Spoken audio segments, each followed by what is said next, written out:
ধর্মীয় মর্যাদা, উৎসবের আমেজ এবং ত্যাগের আদর্শকে সামনে রেখে সারা দেশে উদযাপিত হচ্ছে পবিত্র ঈদুল আজহা।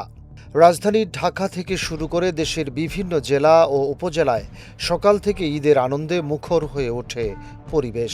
সকালে ঈদের জামাতে অংশ নেন লাখো মুসল্লি। নামাজ আদায়ের পর মহান আল্লাহর সন্তুষ্টি লাভের উদ্দেশ্যে শুরু হয় পশু কুরবানির আনুষ্ঠানিকতা।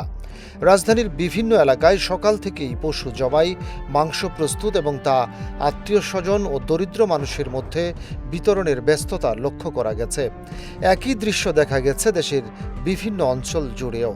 পবিত্র ঈদুল আজহা উপলক্ষে দেশবাসী এবং বিশ্বের মুসলিম উম্মাহকে শুভেচ্ছা জানিয়েছেন রাষ্ট্রপতি মোহাম্মদ শাহাবুদ্দিন। এক বাণীতে তিনি কোরবানির আনন্দ সমাজের অসহায়, দরিদ্র ও বঞ্চিত মানুষের সঙ্গে ভাগাভাগি করে নেওয়ার আহ্বান জানান। রাষ্ট্রপতি বলেন, ঈদুল আজহা কেবল মুসলমানদের অন্যতম প্রধান ধর্মীয় উৎসব নয়, এটি আত্মত্যাগ ও আত্মশুদ্ধি এবং হিংসা, বিদ্বেষ ও মনের পশুত্ব দূর করার মহান শিক্ষা দেয়। তিনি আরও বলেন, মহান আল্লাহর প্রতি পূর্ণ আত্মসমর্পণ, অটল বিশ্বাস ও আনুগত্যের উজ্জ্বল দৃষ্টান্ত বহন করে পবিত্র ঈদুল আজহা। হজরত ইব্রাহিম আলাইসাল্লাম মহান আল্লাহর নির্দেশ পালনের জন্য তার প্রিয় পুত্র হজরত ইসমাইল আলাইসাল্লামকে কোরবানি করতে প্রস্তুত হয়ে যে ধৈর্য, বিশ্বাস ও আনুগত্যের নজির স্থাপন করেছিলেন তা মানবজাতির জন্য চিরন্তন আদর্শ হয়ে রয়েছে।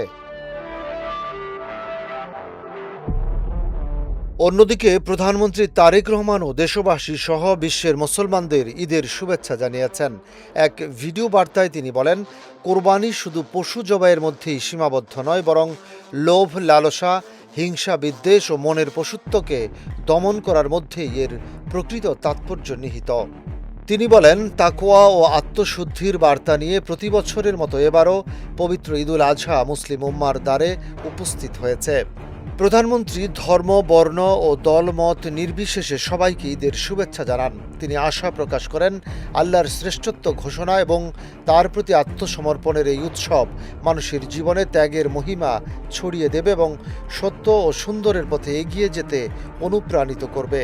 যাদের কোরবানি দেওয়ার সামর্থ্য রয়েছে তাদের অসচ্ছল মানুষের সঙ্গে কোরবানির মাংস ভাগাভাগি করে নেওয়ার আহ্বান জানান তিনি।